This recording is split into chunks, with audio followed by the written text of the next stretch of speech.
Ito yung palengke ng Baguio. Kumot. Hindi ka na kumot. Pare ka lamigin. Yan ang maganda. Matibay yan dong.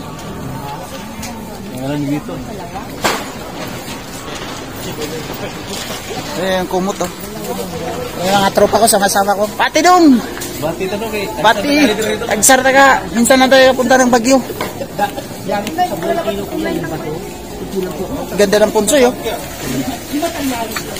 Lah.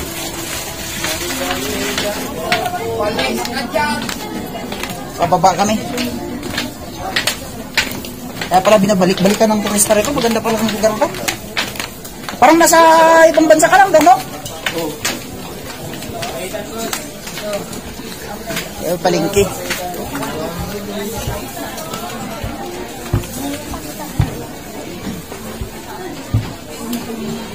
Lutuan sana dong.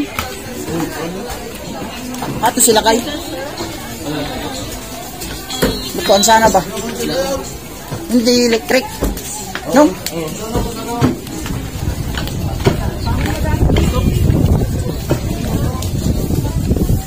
Pag 200 lang yata yun. Hindi mahirap pag ano dun, rice cooker lang. Ayan ang palengke ng Baguio. Wala yata rito electric sob. Lakay! Sana bili ng electric sob. Electric sob. Yung lutuan ba na electric? O, yung katol. Di pag malapit na tayo uwi. Kasi mahirap magbit-bit-bit-bit. Mabigat. Yung mga kasamahan ko. Yung tour guide namin, follow the leader. Follow the leader kay maligaw. Baka makabalik na Maynila. Ito yung itsura ng Baguio. This is the first time na nakagala kami sa Baguio. At pakakita na kami doon sa TV yung pinaano sa TV, pinapalabas na di pajak-pajak. Yan yung dati nga sabi ko, gusto ko, yung kami ba mag-asawa, kami, punta tayo dyan ba pag may mga time tayo. Yan talaga yung, oh.